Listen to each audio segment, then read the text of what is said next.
এক দশকের বেশি সময় ধরে দেশের ব্যাংক খাতে ঋণের নামে হাজার হাজার কোটি টাকা লুণ্ঠনের যেসব ঘটনা ঘটেছে, সেগুলোও কোনো একক ব্যক্তির দুর্নীতির ফল নয়। ব্যাংক থেকে ঋণ নিতে গেলে যে ধরনের যাচাই বাছাই অনুমোদন প্রক্রিয়ার মধ্য দিয়ে যেতে হয়, কোনো একজন ব্যক্তির দুর্নীতির মাধ্যম থেকে পার পাওয়ার কোনো সুযোগ নেই।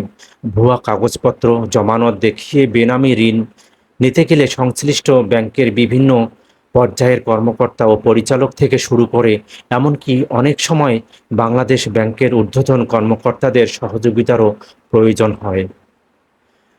যেমন দেশের ৪টি আর্থিক প্রতিষ্ঠান থেকে ৩,৫০০ কোটি টাকা আত্মসাৎ ও পাচারের জন্য প্রধানত পিকে হালদার দায়ী হলেও এই কাজ তার একার পক্ষে করা কোনোদিনও সম্ভব ছিল না। এই কাজে তাকে সংশ্লিষ্ট আর্থিক প্রতিষ্ঠানগুলোর বিভিন্ন পর্যায়ের কর্মকর্তা, ব্যবস্থাপনা পরিচালকদের যেমন সহযোগিতা ছিল, তেমনি খোদ বাংলাদেশ ব্যাংকের একজন ডেপুটি গভর্নর, একাধিক মহাব্যবস্থাপক ও নির্বাহী পরিচালকও এর সঙ্গে যুক্ত ছিলেন বটে।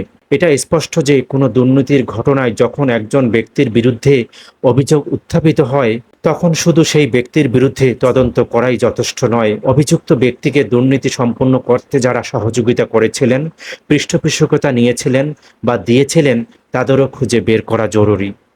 শুধু একজন অভিযুক্তকে শাস্তি দেওয়ার মধ্য দিয়ে দুর্নীতির চক্র বন্ধ করা যাবে না।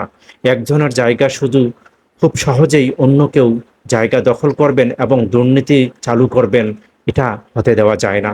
এ কারণেই দুর্নীতি দমনের জন্য দুর্নীতির সঙ্গে সংশ্লিষ্ট সবারই বিচার করা দরকার।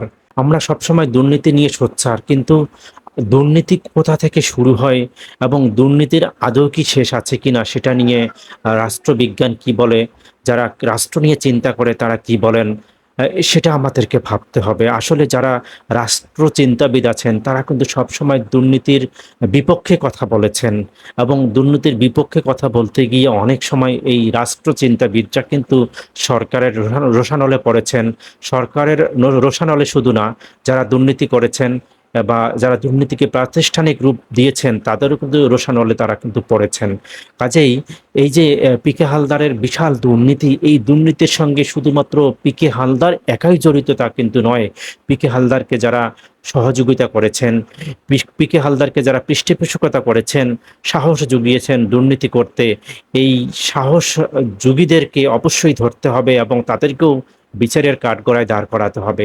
এবং যতক্ষণ না পর্যন্ত যারা দুর্নীতি করে ওই সমস্ত দুর্নীতিবাজদের সহযোগীদেরকে নির্মূল করা সম্ভব হবে না, বিচারের আওতায় আনা যাবে না, ততক্ষণ পর্যন্তই কিন্তু দুর্নীতি মাথাচাড়া দিয়ে উঠবে। দুর্নীতি কখনোই কিন্তু থেমে যাবে না। এখন দুর্নীতিকে থামাতে হলে যারা সহযোগী আছে, যারা কিনা আষ্ট্রপৃষ্ঠে দুর্নীতির সঙ্গে জড়িত থাকে, তারাও কিন্তু একসময় এই দুর্নীতির সঙ্গে যুক্ত থাকতে থাকতে সহযোগী হতে হতে প্রধান পৃষ্ঠপোষক হয়ে যান, প্রধান দুর্নীতিবাজে পরিণত হয়ে যান।